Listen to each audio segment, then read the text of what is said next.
खुद कोई उनके साथ व्यवहार अच्छा रहा है, मित्रवत रहा है, तो निश्चित रूप से पिता की जब हत्या हो गई थी तो मेरे यहाँ पूजा का कार्यक्रम चल रहा था जिसमें मैं जा नहीं सका था। मेरी बेटी गई थी क्योंकि वो समस्तीपुर लोकसभा के वोटर हैं, बिरौल में वो वोटर भी हैं, तो हम इस नाते उनसे मिलने के लिए गए थे क्योंकि हम जा नहीं सके थे पटना में, कोई इसका राजनीतिक अर्थ नहीं निकालना चाहिए।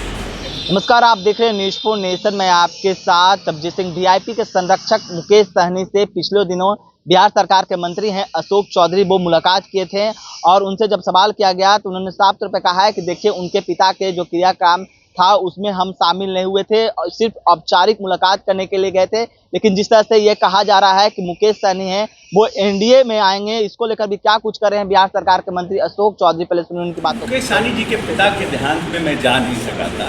मुकेश सहनी जी हमारे क्या नाम है, हमारे साथ मंत्रिमंडल में हमारे साथ रहे हैं, सहयोगी रहे हैं। मेरा खुद कोई उनके साथ व्यवहार अच्छा रहा है, मित्रवत रहा है, तो निश्चित रूप से पिता की जब हत्या हो गई थी तो मेरे यहाँ पूजा का कार्यक्रम चल रहा था जिसमें मैं जा नहीं सका था। मेरी बेटी गई थी क्योंकि वो समस्तीपुर लोकसभा के वोटर हैं, बिरौल में वो वोटर भी हैं, तो हम इस नाते उनसे मिलने के लिए गए थे क्योंकि हम जा नहीं सके थे पटना में, कोई इसका राजनीतिक अर्थ नहीं निकालना चाहिए। एनडीए में उनके आने की बात हो रही है। अरे हम आज हैं, कल हम हार्ट अटैक होकर मर जाएंगे, ये हमको पता नहीं है।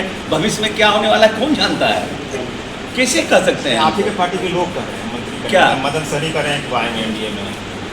मदन सहनी जी से बात हुई होगा, हमारी तो इसमें कोई बात नहीं हुई इससे। मेरा अब कल क्या होगा कौन जानता है, कल मेरा ही नहीं पता है कल क्या होगा। आज प्रेस कॉन्फ्रेंस कहेगा, देखिए अशोक जी के साथ प्रेस कॉन्फ्रेंस कर रहे थे कल, आज उनको फूकने के लिए चले आए। क्या क्यों नहीं हो सकता है? That is possible. 100 उदाहरण है, कल क्या होगा किसको मालूम है। आप लोग क्या चाहते हैं, उनको लेना चाहते हैं? नहीं, हमारे साथ हमारे नेता से हमारी कोई बात नहीं हुई है, ना हमारे मुकेश सहनी जी से बात हुई है, इसलिए इसका कोई ना आगे पूछे ना मुंडी है इसका, इसलिए इस सवाल का जवाब क्या देंगे? उनका कहना है कि आरक्षण, निषाद आरक्षण के लिए हम लोग जो आरक्षण देगा तो वो अपनी राजनीति कर रहे हैं, निषाद आरक्षण को लेकर के राजनीति कर रहे हैं, निषादों में अपनी पैठ बढ़ाना चाह रहे हैं, जो तो उनका राजनीति है ना, उससे हमको क्या मतलब, उससे हम लोग क्या मतलब। ये अति पिछड़ों पर नीतीश जी ने काफ़ी काम किया है और नीतीश जी का अति पिछड़ा वोट पूरी तरह से इंटैक्ट है।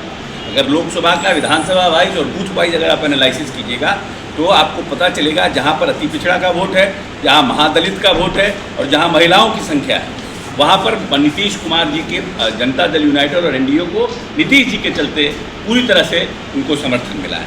और अभी भी हम 164 सीटों पर विधानसभा में इस लोकसभा में जीते हैं, तो आप इसी से समझ सकते हैं कि जो लोग क्लेम करते हैं कि अति पिछड़ा में उसमें ज़मीन पर लोग कहीं नहीं।